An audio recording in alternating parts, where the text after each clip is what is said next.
सत्य वचन, अमर वचन, जीवित वचन, दिव्य वचन, सत्य वचन, अमर वचन, जीवित वचन।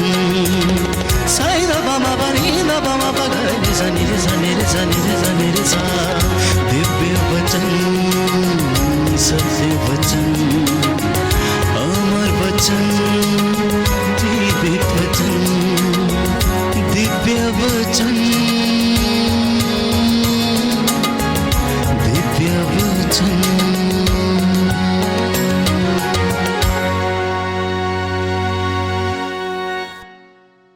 पवित्र शास्त्र हमें बताता है कि प्रभु ये कहता है कि मेरी वाणी हथौड़े के जैसी है, जो चट्टान पर पड़ते ही उसे टुकड़े टुकड़े कर देती हैं। आज की सदी की विडंबना ये है कि लोगों को अपने धर्मशास्त्र का ज्ञान नहीं है। वो प्रभु की बातों को सुनना नहीं चाहते हैं, और यदि सुनते हैं तो उन पर चलना नहीं चाहते हैं, और यदि चलने का प्रयास भी करते हैं तो लोग उन्हें भटका देते हैं और वे भटक जाते हैं। इसलिए प्रभु का वचन हमें बताता है कि स्तोत्रकार कहता है कि तेरी शिक्षा की व्याख्या मुझे क्या प्रदान करती है? जीवन प्रदान करती है, मेरा पथ प्रदर्शन करती है, मेरा पथ आलोकित करती है। इसलिए आज का जो वचन परमेश्वर ने दिया है वो ये है कि प्रभु ने कहा कि मेरे बच्चों से कहो कि ये मेरी इच्छा पर चलना सीखें। तो आज का जो पहला संदेश प्रभु देना चाहता है वो ये है कि विश्वासी प्रभु की इच्छा पर चलना सीखें। विश्वासी प्रभु की इच्छा पर चलना सीखें। दूसरा संदेश प्रभु देना चाहता है कि आप और मैं उसके सानिध्य में रहना सीखें। और संत योहन लिखता है अध्याय 15 में कि जो मुझ में रहता है मैं उसमें रहता हूं। प्रभु यीशु ने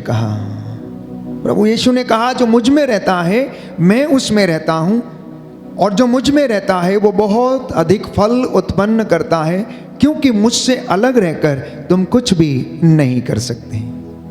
एक विश्वासी के लिए, प्रभु के मार्ग पर चलने वाले व्यक्ति के लिए, एक अनुयायी के लिए प्रभु से जुड़े रहना अनिवार्य है।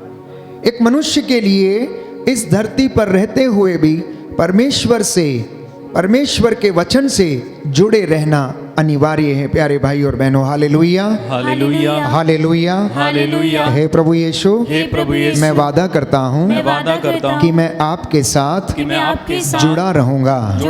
Hallelujah, hallelujah, hallelujah, hallelujah. एक तीसरी मुख्य बात है कि परमेश्वर को हम उतना बड़ा देखें जितना बड़ा वो है। मैं बार बार आप लोगों से यही आग्रह करता हूं, you should see the lord as big he is. उसे हम अपने विचारों के अनुसार नहीं, परंतु जैसा वो है, जैसा धर्मशास्त्र बताता है, हम उसे वैसा देखने की कोशिश करें। वो जितने बड़े काम कर सकता है हम उतने बड़े कामों को देखने की कोशिश करें। वो जो रहस्य और चमत्कार दिखा सकता है, प्रकट कर सकता है, हम उसे उसी तरह से देखने की कोशिश करें। हम परमेश्वर के मार्ग पर जब चलते हैं तो परमेश्वर की इच्छा के अनुसार चलने की हम कोशिश करें। परमेश्वर के हृदय में अपने आप को समर्पित करें। अन्यथा बाइबल कहती है कि मनुष्य को इससे क्या लाभ यदि वो सारा संसार प्राप्त कर ले परंतु अपनी आत्मा गंवा दे, अपना जीवन गंवा दे। क्या लाभ है उसे? हम किसके लिए प्रयत्न करते हैं? हम क्यों प्रयत्न करते हैं? इस जीवन में हमारा उद्देश्य क्या है? What is the purpose of our life on this earth? हम वचनों को सुनना पसंद नहीं करते हैं। कोई भी व्यक्ति आज ईश्वर की वाणी पर ध्यान देना नहीं चाहता, इसलिए नबी यशाया लिखता है कि मेरी वाणी कान लगाकर सुनो, ध्यान पूर्वक सुनो, सावधानी से इसका पालन करो और ये तुम्हें जीवन प्रदान करेगी। बोले amen. Amen. Hallelujah, hallelujah. Hallelujah, hallelujah. Yeshu की स्तुति हो, यीशु की स्तुति हो। यीशु को धन्यवाद, यीशु को यीशु धन्यवाद। की आराधना हो, यीशु की आराधना हो। यीशु की आराधना हो, यीशु की आराधना हो। यीशु की महिमा हो, यीशु की महिमा हो। यीशु को धन्यवाद। यीशु को धन्यवाद। हालेलुया। हालेलुया। क्योंकि बाइबल में बताती है कि जिस तरह पानी और बर्फ आकाश से उतरकर भूमि को सींचे बिना और उसे उपजाऊ बनाए बिना, हरियाली से ढके बिना वहाँ नहीं लौटते, जिससे कि बीज बोने वाले को बीज और खाने वाले को अनाज दे सकें, उसी तरह परमेश्वर कहता है मेरी वाणी भी है। जब वो बोली जाती है, जब सुनाई जाती है, तो अपना उद्देश्य पूरा करके वो वापस लौटती है। इस वक्त आप में से बहुत सारे लोग मेरे साथ ऑनलाइन कनेक्टेड हैं और वचन सुन रहे हैं। प्यारे भाइयों और बहनों, इन 1500 लोगों में से अगर किसी एक व्यक्ति के मन को भी ये वचन छू लेता है और वो प्रायश्चित कर लेता है, तो प्रभु का वचन सफल हो गया और अपना उद्देश्य उसका पूरा हो गया। आप सुनने वालों में से कोई एक व्यक्ति भी अपने गलत रास्तों को छोड़कर परमेश्वर की ओर अभिमुख हो जाता है, तो परमेश्वर की वाणी प्यारे भाइयों और बहनों फल उत्पन्न करती है और अपना वचन पूरा करती है, अपना उद्देश्य पूरा करके लौटती है। इसलिए हम बार बार पढ़ते हैं कि आकाश और पृथ्वी टल जाए तो टल जाए, प्रभु कहता है मेरी वाणी का एक मात्रा और बिंदु भी पूरा हुए बिना नहीं टलेगा। इसलिए प्रभु ये कहता है कि हे मानव, हे इंसान, तू सावधान रह, तू सावधान रह। तेरी हर निकम्मी बात का जवाब तुझसे लिया जाएगा, तेरे आचरण का लेखा तुझसे मांगा जाएगा, क्योंकि जो शास्त्रों में लिखा है, जो बाइबल में लिखा है, उसका पूरा हो जाना अनिवार्य है। अगर बाइबल में यह लिखा है प्रकाशित वाक्य में कि तेरे कर्मों के अनुसार तेरा न्याय किया जाएगा, तो ये सत्य है और ऐसा ही होगा। जीवन की पुस्तक खोली जाएगी और हमारे सामने पढ़ा जाएगा, हमारे अच्छे और बुरे कर्मों को पढ़कर सुनाया जाएगा। ये परम सत्य है, क्योंकि ये पवित्र बाइबल का वचन है, ये पूरा हुए बिना नहीं टलेगा। यीशु ने यदि कहा कि मैं तुम्हें जीवन दूंगा, जो मेरे पास आएगा अंधकार में नहीं भटकेगा, तो ये भी परम सत्य है, क्योंकि उसने कहा मार्ग, सत्य और जीवन मैं हूं। हमें पानी की आवश्यकता है प्यारे भाइयों और बहनों, हमें हवा की आवश्यकता है जीने के लिए, और प्रभु ये कहता है संजीवन जल का झरना मैं हूं, मैं जीवन देने वाली रोटी मैं हूं, रास्ता दिखाने वाला मार्ग मैं हूं, और जो उसके ऊपर चलता है वो अनंत जीवन प्राप्त करेगा। बोले amen, amen. Hallelujah, hallelujah. Hallelujah, hallelujah. Hallelujah. Hallelujah. इसलिए अपने आप को समर्पित करने की आवश्यकता है। आज इंसान भटका हुआ है, इंसान अपने ही कामों में फंसा हुआ है, अपनी ही दीन दुनिया में मस्त है, दुनियादारी में, लेन देन में, रोज अपने ही कार्यों में मस्त रहता है। नूह के दिनों में भी ऐसा ही हुआ। नूह को परमेश्वर ने पहले से आगाह किया था, क्योंकि वो धर्मी व्यक्ति था, और उससे कहा कि आज से 40 दिन के बाद लगातार 40 दिन और 40 रात तक वर्षा होगी और जल प्रलय आएगा। और बहुत सारे लोगों को वहां पर प्रायश्चित के लिए वचन सुनाया गया, लेकिन उन्होंने ईश्वर की वाणी पर ध्यान नहीं दिया। और एक दिन ऐसा हुआ जब नूह पोत बना चुका था और परमेश्वर की आज्ञा के अनुसार सृष्टि का एक एक पक्षियों का और पशुओं का जोड़ा उसमें अंदर ले जा चुका था, तो दरवाजे बंद हो गए और ईश्वर ने इस पृथ्वी के ऊपर लगातार 40 दिन और 40 रात वर्षा की। अब प्यारे भाइयों और बहनों, जल प्रलय आया, सब कुछ नष्ट हो गया, सब कुछ नष्ट हो गया। लोग खाते पीते थे, शादी ब्याह करते थे, और यही सब हो रहा था। गोमोरा, सोदोम और गोमोरा में भी ऐसा ही हुआ। पाप इतना बढ़ गया कि लोगों के सिर चढ़कर बोलता था।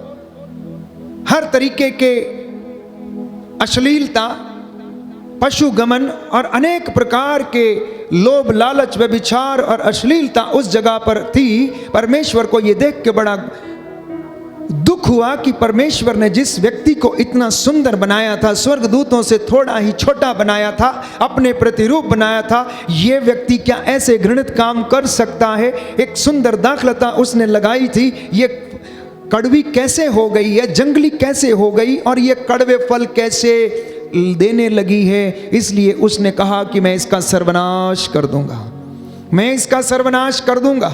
इब्राहिम ने कोशिश की उसको बचाने के लिए और उससे परमेश्वर से आग्रह किया कि अगर इस जगह में 10 लोग भी धर्मी पाए जाएंगे तो क्या फिर भी तू इसको नष्ट कर देगा? परमेश्वर ने चुनौती दी कि जा, अगर इस नगर में मुझे 10 लोग भी धर्मी मिलेंगे तो भी मैं इसका सर्वनाश नहीं करूंगा। और बाइबल कहती है कि उस जगह में 10 धर्मी भी नहीं मिले। प्यारे भाई और बहनों, पाप इतना ज़्यादा लोगों के सिर चढ़कर बोलता था, क्योंकि लोग ईश्वर की वाणी को सुनना पसंद नहीं करते थे, उस पर चलना नहीं चाहते थे, हर प्रकार की बुराई में फंसे हुए थे। और परमेश्वर ने सोदोम और गमोरा के ऊपर गंधरस और आग बरसाई और वो तबाह हो गया, वो तबाह हो गया प्यारे भाई और बहनों। लेकिन इसके विपरीत निनवे के शहर के लोगों को जब प्रायश्चित का संदेश सुनाया गया, उनसे भी यही कहा गया था कि आज से 40 दिन के बाद निनवे शहर नष्ट कर दिया जाएगा, इसलिए प्रायश्चित करो और परमेश्वर की ओर अभिमुख हो जाओ। अभी भी समय है, लौट कर चले आओ। ये दिन बुरे हैं, पता लगाओ कि कौन सी बातें परमेश्वर को प्रिय हैं। उन्होंने स्वीकार किया। नबी योनस के द्वारा ये वाणी उन्हें सुनाई गई और उन्होंने परमेश्वर की वाणी पर ध्यान दिया। छोटे से लेकर बड़े तक, राजा से लेकर रंक तक, सब ने टाट ओढ़कर राख के ढेर पर बैठकर प्रायश्चित किया, क्योंकि यशायाह नबी का ग्रंथ अध्याय 30 पद संख्या 15 में स्पष्ट करता है, प्रायश्चित और स्वीकृति में तेरा कल्याण है। Your salvation lies in repentance and forgiveness. Your salvation lies in repentance and forgiveness. आपका उद्धार प्यारे भाइयों और बहनों प्रायश्चित में है, आपका उद्धार क्षमा करने में है, क्योंकि यीशु ने कहा यदि तू क्षमा करेगा तो तुझे भी क्षमा किया जाएगा, यदि तू क्षमा करेगा तो तुझे भी क्षमा किया जाएगा, तू यदि दोष नहीं लगाएगा तो तुझ पर भी दोष नहीं लगाया जाएगा, तू अगर देगा तो तुझे भी दिया जाएगा, ऊपर उठी हुई पूरी की पूरी नाप तेरी झोली में डाल दी जाएगी। इसलिए बाइबल कहती है ईमानदारी और वफादारी को अपने गले में क्या कर दो, पट्टा बांध के पहन लो। जैसे कोई व्यक्ति चेन में लॉकेट डाल के पहनता है, उस तरीके से ईमानदारी और वफादारी, विनम्रता और पवित्रता ये अपने से दूर ना करो, क्योंकि इसके अभाव में कोई भी ईश्वर के दर्शन नहीं कर सकता। No one can see the lord without holiness and repentance.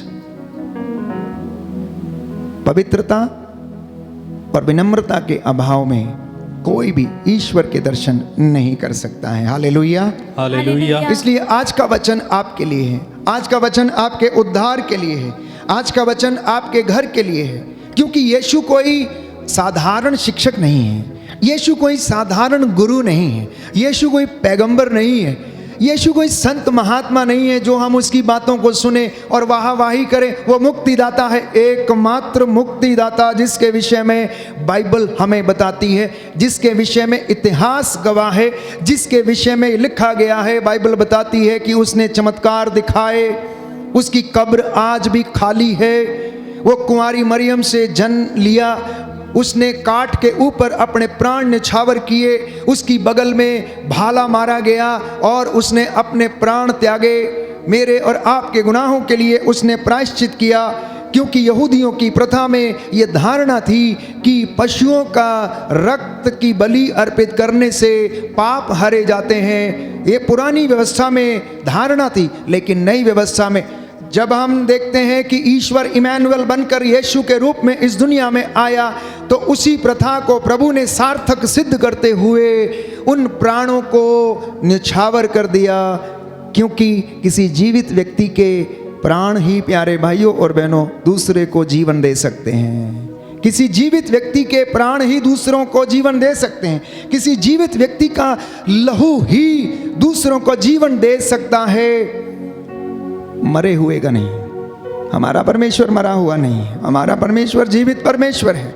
Bible हमें बताती है कि बकरों और सांडों का रक्त पापों को नहीं हर सकता है, बकरों और सांडों का रक्त पापों को नहीं हर सकता है। ये यहूदियों की धारणा थी, उनकी प्रथा थी। पुरानी व्यवस्था में हम पढ़ते हैं, इसलिए वे लोग याजकों के पास जाकर इस तरीके के बलिदान दिया करते थे। और जब बलि चढ़ाई जाती थी प्यारे भाइयों और बहनों, तो याजक उस मेमने का रक्त लेकर लोगों पर छिड़कता था। अब वो रक्त यीशु मसीह का सारी दुनिया के ऊपर छिड़का गया है, केवल एक व्यक्ति के ऊपर नहीं, केवल मसीहों पर नहीं, लेकिन हर उस व्यक्ति पर जो उस पर ईमान लाएगा, सबके लिए उसका लहू जो है वो बहा दिया गया। बोलिए आमेन, amen, hallelujah, hallelujah, hallelujah, hallelujah. Yeshu की स्तुति हो, यीशु की स्तुति यीशु को धन्यवाद, यीशु को यीशु धन्यवाद, की आराधना हो, यीशु की यीशु आराधना की महिमा हो, यीशु की महिमा यीशु को धन्यवाद, यीशु को धन्यवाद, हालेलुया, हालेलुया। इसलिए हम बाइबल में पढ़ते हैं कि प्रभु यीशु ईश्वर का पुत्र है। वो आदि है, अंत है, अल्फा है, ओमेगा है। ईश्वर ने उन्हें धरती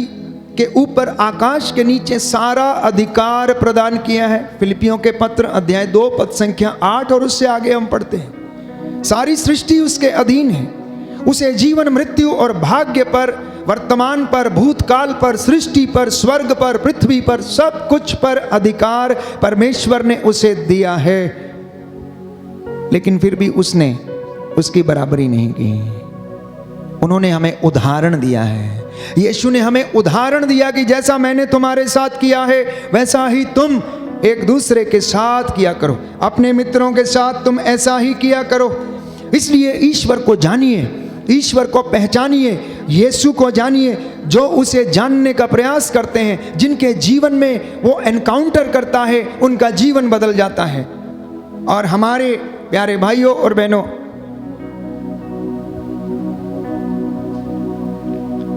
हमारे जीवन में हम देखते हैं कि ऐसे कई लोग हैं जिनका जीवन परमेश्वर ने बदल दिया। और उनमें से एक साधु सुंदर सिंह की हम बात करते हैं, जिनका कि जीवन बदल गया जब उन्होंने यीशु मसीह को जानना चाहा, देखना चाहा, उनके विषय में जानना चाहा, उस खोज को करना चाहा, उस मुक्ति को प्राप्त करना चाहते थे जो अन्यत्र उन्हें कहीं ना मिली। और यीशु ने उन्हें अपना अनुग्रह प्रदान किया, अपना अनुभव उन्हें प्रदान किया और उनका पूरा जीवन बदल गया। बाइबल में हम पढ़ते हैं कि जक्कैउस के विषय में, जब उसने यीशु को मिलना चाहा, देखना चाहा, तो उसका जीवन बदल गया।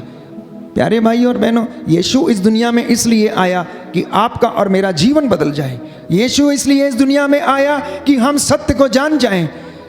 यीशु इसलिए इस दुनिया में आया कि हम सत्य को जानें और सत्य हमें स्वतंत्र करे। यीशु इसलिए इस दुनिया में आया ताकि मैं और आप पाप की गुलामी से आज़ाद रहें, शैतान का हमारे ऊपर कोई वश ना चले। और इसलिए बाइबल कहती है कि उसने मौत पर फतह पाया, उसने क्रूस पर अपने प्राण निछावर कर दिए। इसलिए संत पौलुस कहता है, ओ मृत्यु कहाँ है तेरी विजय, कहाँ है तेरा दंश? क्योंकि इस दुनिया का सबसे कड़वा सच जो है वो मृत्यु है। इस दुनिया का सबसे कड़वा सच जो है वो मृत्यु है। लेकिन यीशु ने मृत्यु पर फतह पाया। और प्यारे भाइयों और बहनों, जब यीशु ने मृत्यु पर फतह पा लिया तो मृत्यु हार गई। क्योंकि शैतान क्या करता है? मौत देने की कोशिश करता है, मारने की कोशिश करता है, फांसी लगवाने की कोशिश करता है, हराने की कोशिश करता है, वो आपको गिराने की कोशिश करता है, वो आपका सब कुछ बर्बाद करने की कोशिश करता है, वो आपको भटकाने की कोशिश करता है, वो आपको तोड़ने की कोशिश करता है, वो आपके परिवार को बिखेरने की कोशिश करता है, आपके नौजवान बच्चों को आपसे दूर करने की कोशिश करता है। इसके विपरीत यीशु प्यारे भाइयों और बहनों जीवन देता है, यीशु उद्धार देता है, वो चंगाई देता है, लोगों का जीवन बदलता है। जितनों ने उसे ग्रहण किया है उनका जीवन आनंद में है, जितनों ने उसको ग्रहण किया है उनके जीवन में संतुष्टि है, जितनों ने उसमें विश्वास किया है उन्होंने चंगाई प्राप्त की है, जितनों ने उसके वचनों को सुना है उतनों ने प्यारे भाइयों और बहनों वो आत्मा में जीवन बिताते हैं। और जो आत्मा में जीवन बिताते हैं उन्हें किसी बात की कमी नहीं है। इसलिए हम ना केवल किताबी ज्ञान के द्वारा यीशु को समझने का प्रयास करें, परंतु प्रैक्टिकल नॉलेज में भी, हम रोजमर्रा की जिंदगी में भी यीशु को अनुभव करने की कोशिश करें। अपने हर छोटे बड़े काम में, चाहे वो बिजनेस हो, चाहे वो अन्यत्र किसी जगह पर भी आप काम करते हो, छोटा काम हो बड़ा काम हो, उस जगह पर हम प्रभु के जैसे काम करने का प्रयास करें, उसके जैसे हम बनने का प्रयास करें, यीशु की कृपा में बढ़ने का प्रयास करें। हर दिन अपने आप को कोशिश करें ये देखने के लिए कि बाइबल हमें बताती है कि हमारा कृपा का स्तर जो है वो बढ़ता जाए, हमारी कृपा का स्तर जो है वो बढ़ता जाए। तो इससे हमें पता लगेगा कि हम परमेश्वर के अनुग्रह में बढ़ रहे हैं। लेकिन अगर हमारे जीवन में ये फल दिखाई नहीं देता है तो वास्तव में हम अनुग्रह में बढ़ नहीं रहे हैं। इसलिए प्यारे भाइयों और बहनों, रोज़मर्रा की ज़िंदगी में यीशु की बातों को अनुभव करने का, उसकी कृपा में बढ़ने का प्रयास करें। Hallelujah, hallelujah. यीशु की स्तुति हो, यीशु की स्तुति यीशु हो। को धन्यवाद, यीशु को धन्यवाद। यीशु की आराधना हो, यीशु की आराधना हो। यीशु की महिमा हो, यीशु की महिमा हो। यीशु को धन्यवाद। यीशु को तो सबसे धन्यवाद। पहली बात, प्रभु की वाणी पर ध्यान दें, प्रभु की वाणी पर ध्यान दें। जब हम उसकी वाणी को सुनते हैं तो वो हमें जीवन में आत्मा से भरपूर करती है और हमें जीवन प्रदान करती है। क्योंकि लिखा है यशायाह नबी का ग्रंथ अध्याय 55 पद संख्या 3 में, कान लगाकर सुनो और मेरे पास आओ, मेरी बातों पर ध्यान दो और तुम्हारी आत्मा को जीवन प्राप्त होगा। कहता मेरी बातों पर ध्यान दो और तुम्हें क्या होगा? जीवन प्राप्त होगा।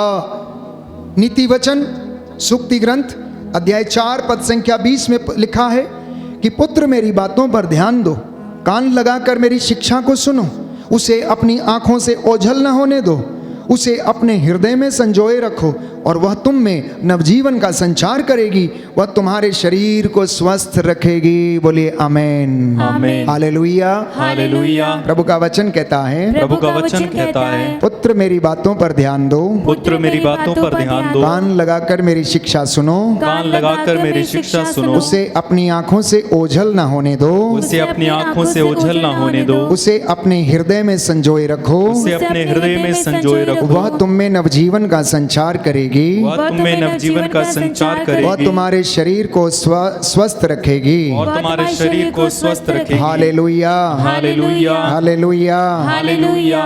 कितनी अच्छी बात है, कितना सुंदर मंत्र है। जीवन चाहते हैं, कहता है मेरी बातों को सुनो। स्वास्थ्य चाहते हैं, कहता है मेरी बातों को ध्यान से सुनो, उसको अपनी आंखों से ओझल ना होने दो, मेरी शिक्षा पर ध्यान दो। देखो मैं तुम्हें जीवन प्रदान करूंगा। क्यों? क्योंकि मेरी शिक्षा तुम्हें क्या करती है? जीवन प्रदान करती है। तुम्हें उससे आत्मा और जीवन प्राप्त होगा। लेकिन आप अपने आसपास और अपने ही जीवन में झांक कर देखिए कि हम में से कितने लोग उसकी वाणी को सुनते हैं, उस पर चलने की कोशिश करते हैं, उसे समझने का प्रयास करते हैं। क्योंकि हम ऐसा नहीं करते, इसलिए हम स्वस्थ नहीं रहते, हमारा मन अशांत रहता है, हमारा मन प्रलोभन में भटकता है, हमारा मन अनेक प्रकार की बुराइयों में फंस जाता है और हम आशीष से वंचित हो जाते हैं। हम कृपा में बढ़ नहीं पाते हैं। हमारी कृपा का लेवल, ग्रेस का लेवल जो है वो बढ़ता नहीं है। हम उम्र में बढ़ते जाते हैं, बाल पकते जाते हैं, लेकिन आशीष का स्तर नहीं बढ़ता है। हम जहाँ के तहाँ ही रहते हैं। बाइबल कहती है वयोवृद्ध वही है जो ईश्वर की शिक्षा पर ध्यान लगाता, उसे अपने हृदय से संजोए रखता है, पूरी श्रद्धा और भक्ति से दृढ़ता पूर्वक उसकी शिक्षा का पालन करता है, वही वयोवृद्ध है, वही उद्धार प्राप्त करेगा। आज लोग ईश्वर की आशीष से वंचित हैं तो सिर्फ इसलिए क्योंकि वो वचन को ग्रहण नहीं करते हैं। इसलिए यीशु ने एक सुंदर दृष्टांत सुनाया। एक बीज बोने वाला बीज बोने निकला। बोते बोते कुछ बीज जो थे अच्छी भूमि पर गिरे और कुछ रास्ते के किनारे कंकड़ वाली भूमि पर गिरे और कुछ झाड़ियों में गिरे। जो इधर उधर रास्ते के किनारे जल्दी से उग आए, सूरज का ताप लगने से जल्दी मुरझा गए क्योंकि उनमें जड़ गहरी नहीं थी। कुछ जो कांटों में गिरे, झाड़ियां बड़ी हो गईं और उन्होंने क्या किया, जैसे ही वो बड़े होने लगे ऊपर से दबा दिया। लेकिन कुछ जो अच्छी भूमि पर गिरे थे वो उगे, पौधा बना और उनमें से कोई 60 गुना, कोई 70 गुना और कोई 100 गुना फल लाया। प्यारे भाई और बहनों, हमारा हृदय ये वो भूमि है जिस पर ये बीज बोया जाता है। पथरीली भूमि ये वो भूमि है, कठोरता की भूमि, कठोरता की भूमि। जो वचन सुनते तो हैं लेकिन कठोर हृदय के हैं, इसलिए उस पर चलने का प्रयास नहीं करते, उसे ठुकरा देते हैं। झाड़ियां, जंगली झाड़ियां, कटीली झाड़ियां इस संसार के प्रलोभन है, माया जाल है जो इस वचन को बढ़ने नहीं देता है। लेकिन किसान ने जो बीज बोया था प्यारे भाइयों और बहनों, वो तो अच्छा ही बीज बोया था। किसान जब बीज बोता है तो वो निश्चित करता है कि उसका एक एक दाना अच्छा हो, लेकिन बीज में, हर दाने में अपनी क्षमता है। आप इतने लोग वचन सुन रहे हैं, आपका हृदय अलग अलग क्षमता वाला हृदय है और अलग अलग तरीके से ये क्या करता है, फल उत्पन्न करता है। कोई 60 गुना तो कोई 70 गुना, कोई 100 गुना, सब में अलग अलग फल देने का प्रयास करता है। जो जितनी ज़्यादा मेहनत करता है वो उतना अधिक फल लाता है। प्यारे भाई और बहनों, जो जितना ज़्यादा परमेश्वर के नज़दीक रहता है, जितनी ज़्यादा अच्छी भूमि में रहता है, जितनी ज़्यादा गहराई में रहता है, जितना ज़्यादा विश्वास में रहता है, वो उतना ही ज़्यादा फल उत्पन्न करता है। लेकिन जो माया जाल में फंस जाता है, जो पथरीली भूमि पर यानी कि कठोरता का जीवन व्यतीत करता है, वो बहुत जल्दी निराश हो जाते हैं। इसलिए प्रवक्ता ग्रंथ लिखता, अध्याय 2 पद संख्या 3 में, ईश्वर से लिपटे रहो ताकि अंत में तुम्हारा कल्याण हो। कुछ लोग सोचते हैं अभी कल्याण हो जाए, अभी मिल जाए। प्रवक्ता कहता है तुम ईश्वर से लिपटे रहो ताकि अंत में तुम्हारा कल्याण हो। Hallelujah, hallelujah, hallelujah, hallelujah. Yeshu की स्तुति हो, यीशु की स्तुति हो, यीशु को धन्यवाद, यीशु को धन्यवाद, यीशु की आराधना हो, यीशु की आराधना, यीशु की महिमा हो, यीशु की महिमा यीशु को धन्यवाद। यीशु को धन्यवाद। Hallelujah, hallelujah, hallelujah, hallelujah, hallelujah. Hallelujah. तो परमेश्वर ये कहता है कि मैं भी उन्हीं लोगों पर कृपा दृष्टि करता हूँ जो विनम्र और पश्चातापी हैं, जो मेरा वचन सुनते उन पर चलते हैं। यशायाह नबी का ग्रंथ अध्याय 66 पद संख्या 2 उसका दूसरा भाग, कि परमेश्वर ऐसे लोगों पर दया करता है जो विनम्र हैं, जो पश्चातापी हैं, फल उत्पन्न करने के लिए प्रयास करते हैं, आत्म त्याग करते हैं, जो उसकी सेवा में रहते हैं, विनम्रता का जीवन जीते हैं, जो अनुयायी बनते हैं। ये परमेश्वर ने अपना वचन, यीशु ने रोज सुबह से लेकर शाम तक वचन सुनाते थे, ऐसे ही बोलते थे, यही शिक्षा देते थे। धन्य हैं वे लोग जो मेल मिलाप करते हैं, धन्य हैं वे लोग जो वचन के भूखे और प्यासे हैं, धन्य हैं वे लोग जो परमेश्वर के दर्शन करना चाहते हैं, धन्य हैं वे लोग जो अपनी रोटी भूखों के साथ बांटते हैं। धन्य ये आज की दुनिया में अपने आप के ऊपर अप्लाई करें प्यारे भाई और बहनों। इसलिए मेल मिलाप कराने का प्रयास करें, ईश्वर को खोजने का प्रयास करें, तो आप परमेश्वर की नज़रों में धन्य माने जाएंगे। क्योंकि उसने कहा, यीशु ने कहा, बाइबल में बताती है कि अगर तुमने छोटे से छोटा काम किस मेरे भाई किसी भी एक व्यक्ति के लिए, जो कितना भी छोटा क्यों ना हो, उसके लिए किया तो तुमने मेरे लिए किया। एक गिलास ठंडा पानी अगर तुमने मेरे नाम पर इन छोटे व्यक्तियों में से किसी एक को पिला दिया तो ये काम तुमने मेरे लिए किया है। तो प्रियजनों, हमारी आवश्यकता चंगाई नहीं है, याद रखना। हमारी आवश्यकता क्या है? उद्धार है। हमारी आवश्यकता चंगाई नहीं, हमारी आवश्यकता उद्धार है। हमारी आवश्यकता हमारे बिजनेस की उन्नति नहीं, हमारा उद्धार है। कई लोग प्रार्थना करते हैं कि हमारा गल्ला बढ़ता जाए, उस पर आशीष आती जाए, उस पर इतना पैसा आता जाए। अरे भाई, नहीं होगा, नहीं होगा, क्योंकि प्रभु का गणित थोड़ा अलग है।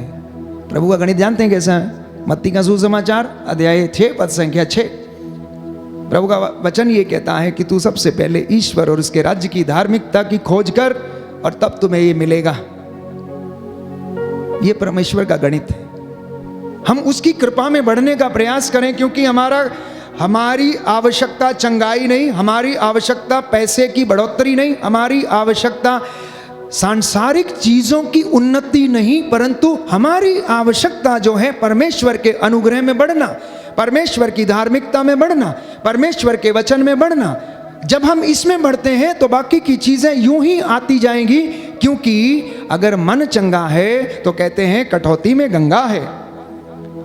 अगर मन शांत है तो हड्डियां भी स्वस्थ रहेंगी, अगर मन शांत नहीं है तो हड्डियां स्वस्थ नहीं रहेंगी। और मन शांत नहीं है तो आपको पता नहीं चलेगा कि क्या पहले करना है और क्या बाद में करना है, कौन से कार्य को करना है। आप विचलित रहेंगे। आप में से बहुत सारे लोग अभी बहुत विचलित हैं।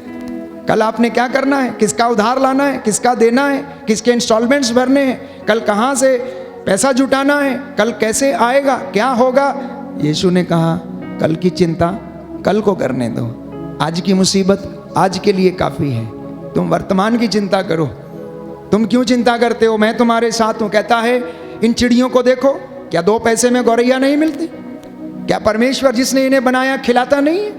वो ऐसे भंडारों से खाती हैं जिसमें वो ना तो काटती हैं, ना मेहनत करती हैं और ना ही उसके लिए कोई श्रम करती हैं। फिर भी परमेश्वर की इच्छा के बगैर कोई भी आसमान से नीचे नहीं गिरती है।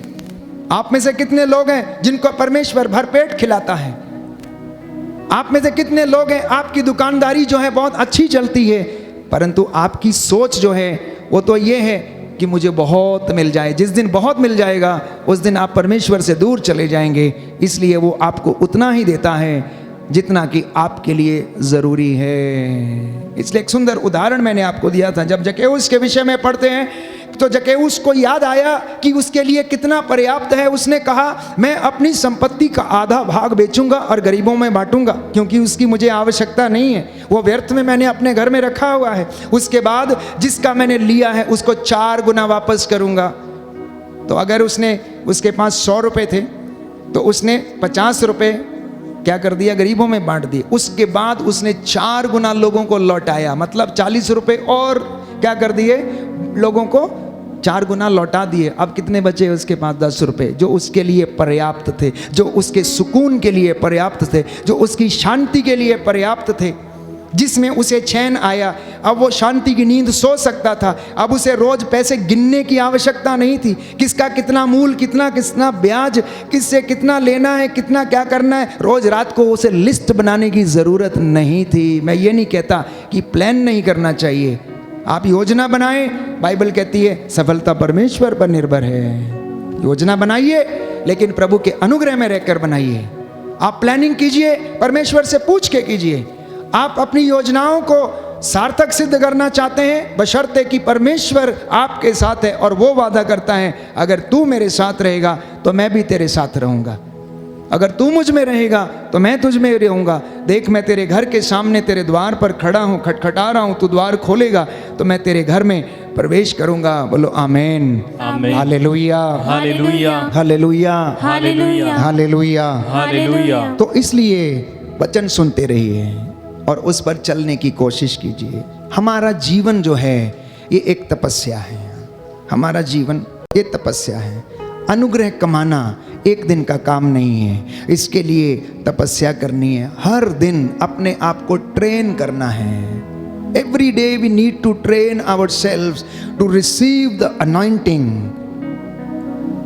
दूसरी बात, नित्य प्रतिदिन धन्यवाद और प्रायश्चित के निवेदन प्रभु को आप लोग समर्पित करते रहें। और चौथी बात मैंने आपसे कही कि परमेश्वर के अनुग्रह में आप बढ़ें और उसको अनुभव करें।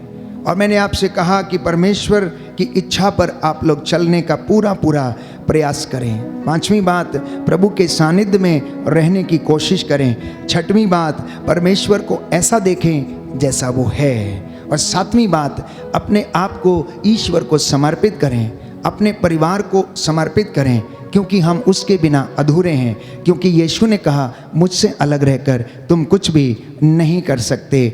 8वीं बात, ईमानदारी और वफादारी को आप अपने गले में पहन लें।